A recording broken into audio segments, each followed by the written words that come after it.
Hi, it's Maggie. I'm going to talk about the harmonious aspects between Sun and Mercury.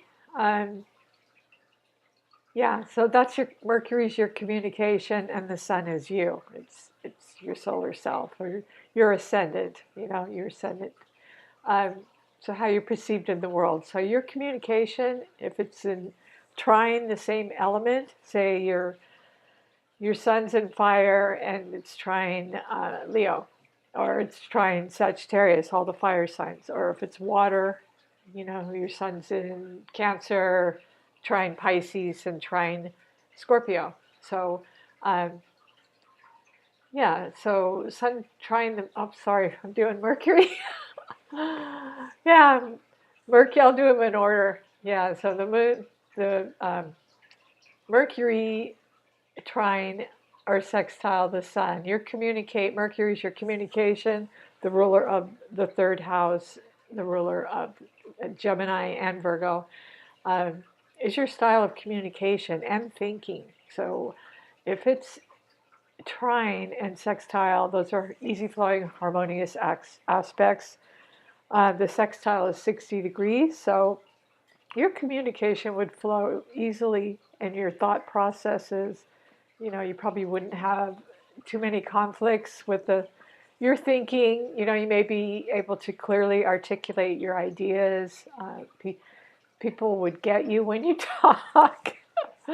Yeah. Um, may not be as argumentative. Um, yeah, it's definitely a heads up with communication to have them in trine or sextile with your sun, because you would be able to put yourself, your solar self, across easily. Easily, it would be clear, and there would be, no problem with your thinking. Your thinking might be a lot a lot more clear than, say, somebody with not so much clear, but you would have an easier time communicating than some of the other.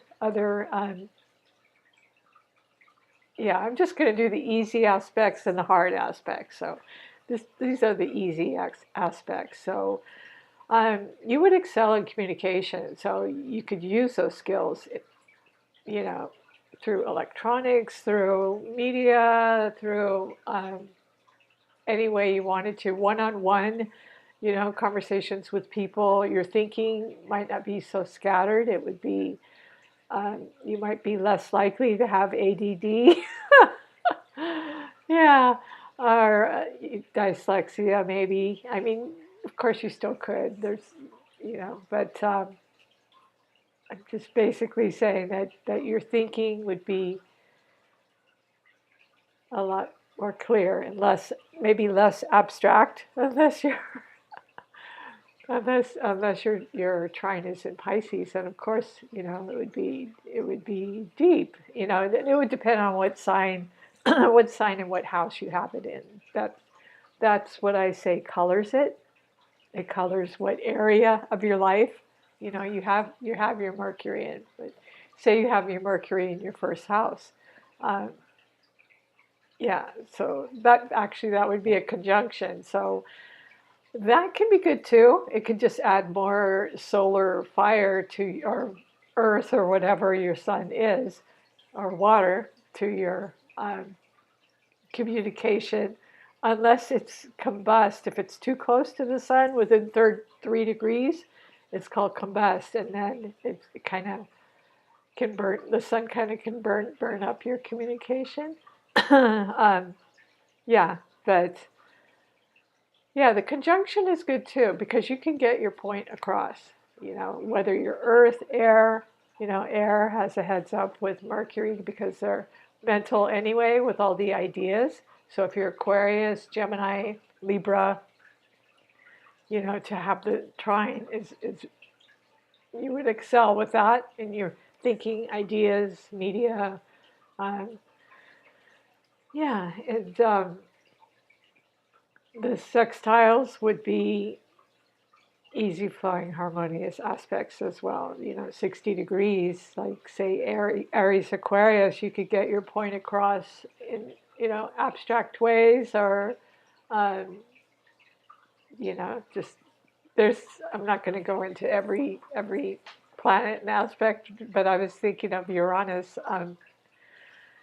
Yeah, so Mercury, Mercury, say you had Mercury in Aquarius. That's a great placement because it's an air sign, so it's mentally stimulated, it's fast thinking, it's forward thinking, and to have Mercury there and have it trine your have it sextile your sun, 60-degree positive, easy flowing angle, um, or aspect rather, would be enhance your communication skills and your friendships as well. You would just be able to hit it off and communicate with people on a scale that maybe people with the harder aspects to Mercury would not be able to do.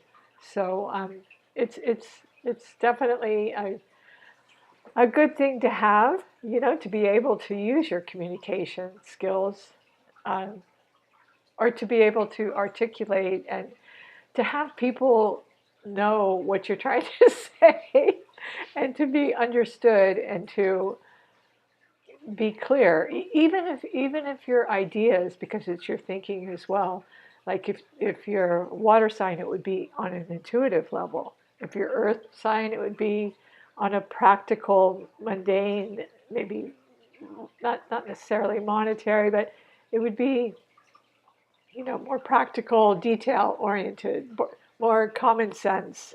Uh, Fire sign would be, you know, Mercury, they would blurt things out all the time. They would be either brutally blunt with Sagittarius, they would be brutally blunt, or with Leo, they would be flamboyant and just,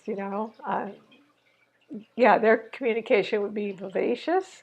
And in Aries, they would just blurt things out all over the place because they have poor impulse control.